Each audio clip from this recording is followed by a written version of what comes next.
Ganyan mabuti, ha? Sang-ayon ka bang mag-endorso ng kandidato, ang simbahan at ang mga religious organization? At sa panig na sang-ayon, naku, high-powered ito, Mel, no?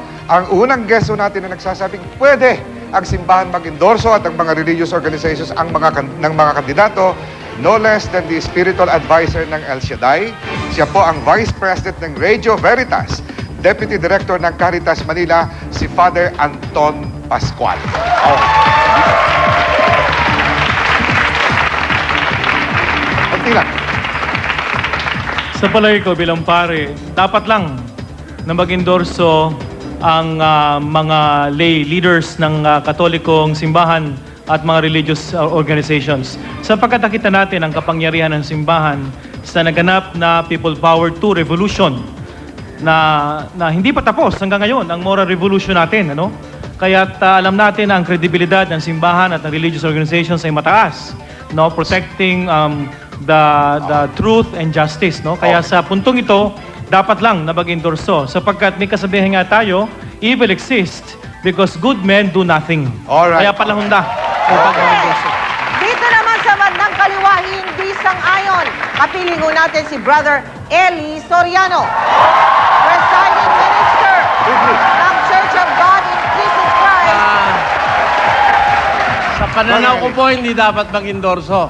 Unang-una, ayon sa konstitusyon, dapat tayong bumoto according to our conscience.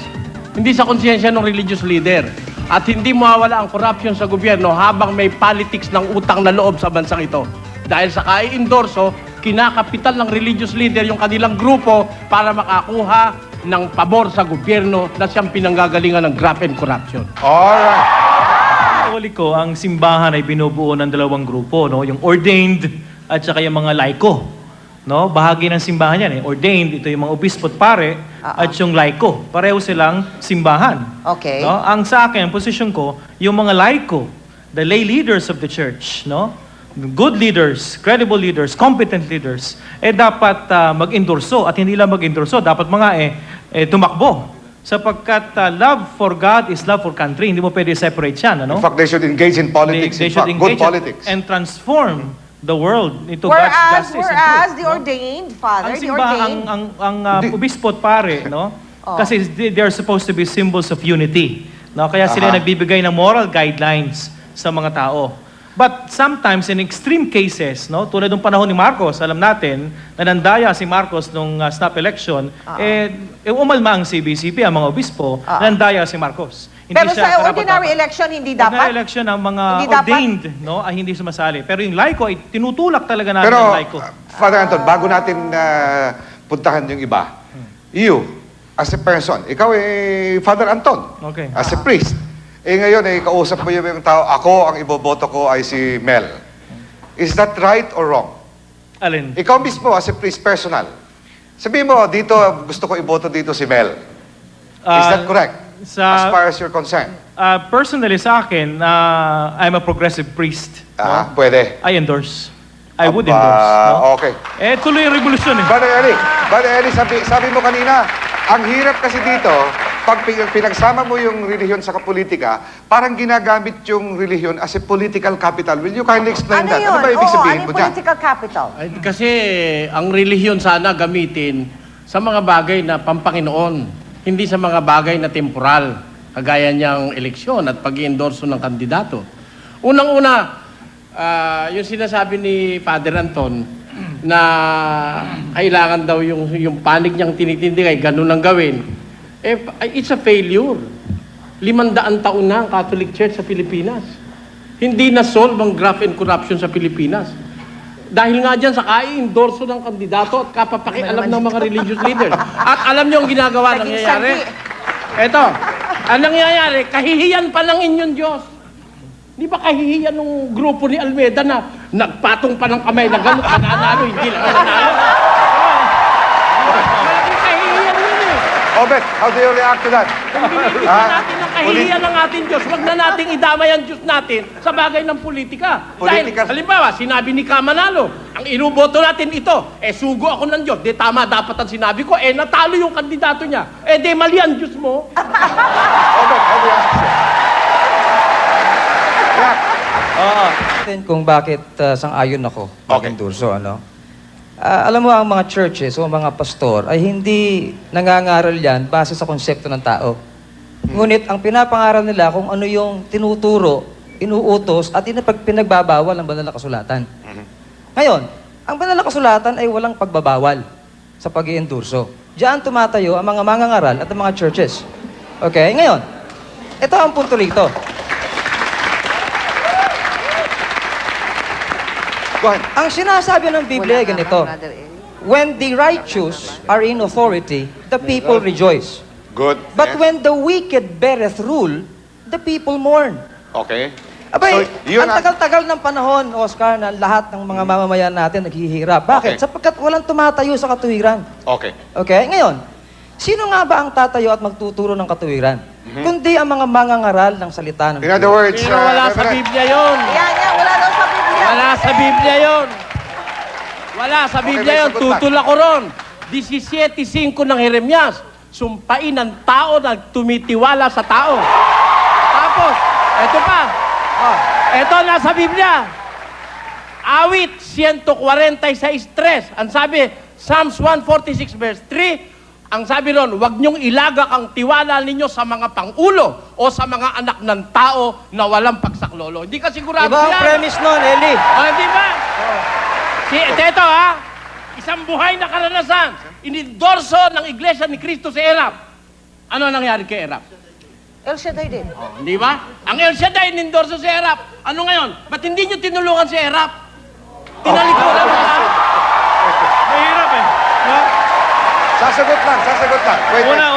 Una, wala si Brother Mike dito para sagutin ka. Sorry ha. Hindi Pero kailangan sa si akin, Brother Mark. Andiyan ako ka naman muna. eh, kapatid Okay. eh. Wait.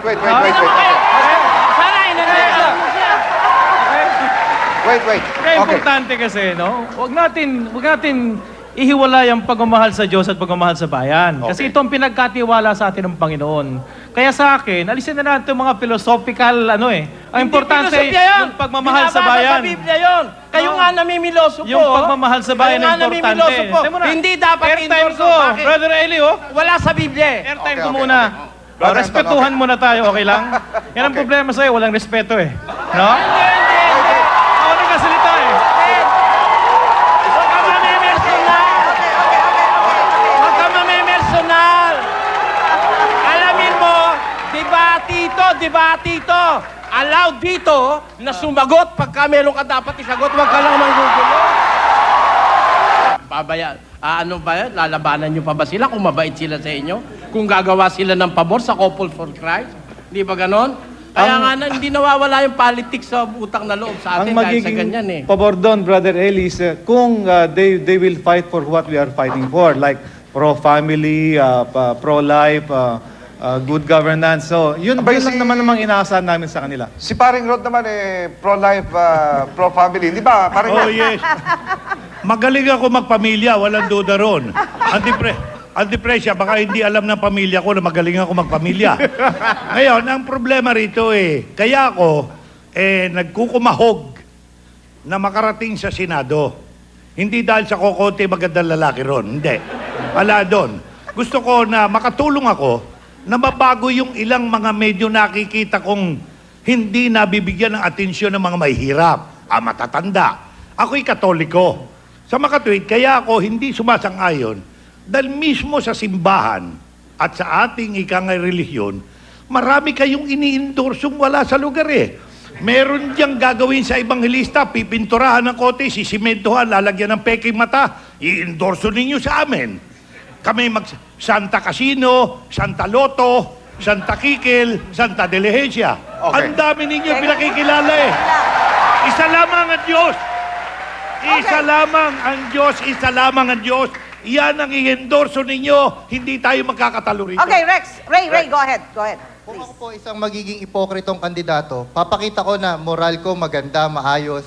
Pero pag ako nasa pwesto na at magiging dayukdok at gahaman sa posisyon, ano ho ba ang iaano nyo sa akin?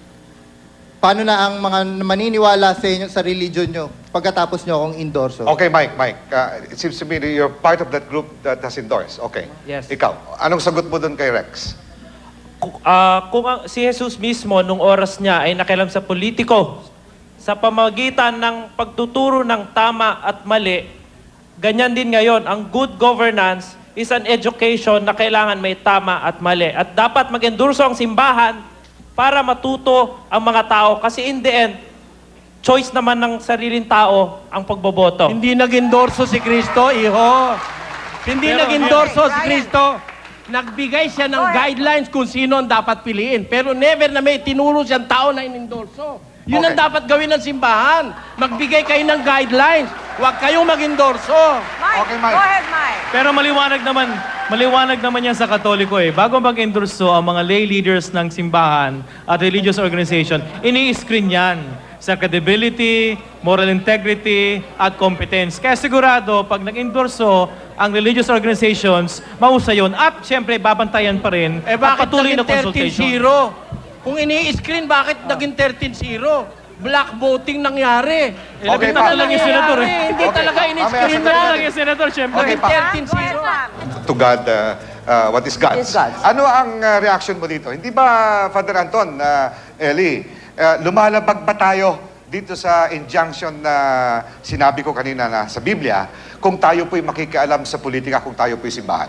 Sinabihan nun, individual person. Aha. Render unto Caesar the things that are Caesar and unto God Okay. the things that are God's.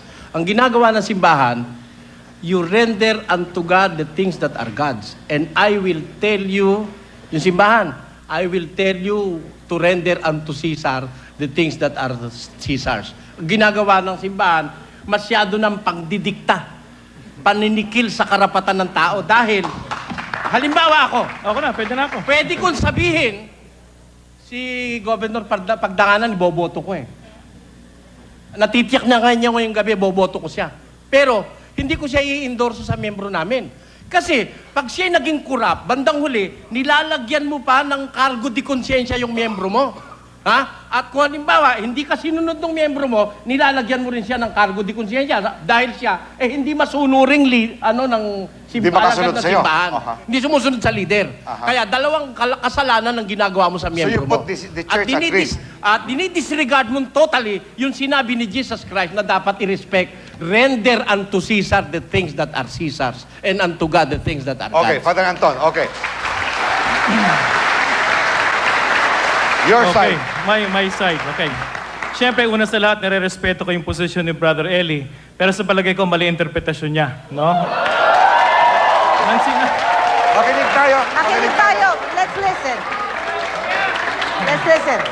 Konteksto ng pagbabayad ng buwis yan eh, kung magbabayad sila undi. Ang sabi ng Panginoon ni Jesus, bigay mo sa Diyos ang sa Diyos at kay Cesar ang kay Cesar. Ang ibig sabihin yan, gawin mo yung tungkulin mo sa Diyos, gawin mo tungkulin mo sa bayan.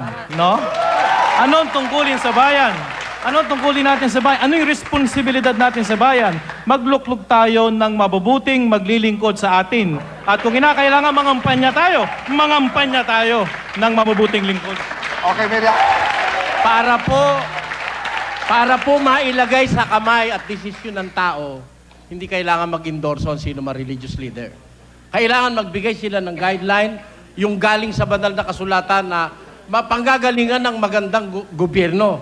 Kung sino ang maaaring makapamahala ng maganda, yun ang dapat nila ibigay, yung mga katangian. Pero mag-endorso ng personal na tao, inaalisan mo na ng karapatang mamili ang miyembro mo. Para ba sila puro tanga na at ikaw na lang ang magdidikta na magdidikta. Diktador ang labas mo niyan. Yan ang masasabi natin. Oh, Father Anton, you have the last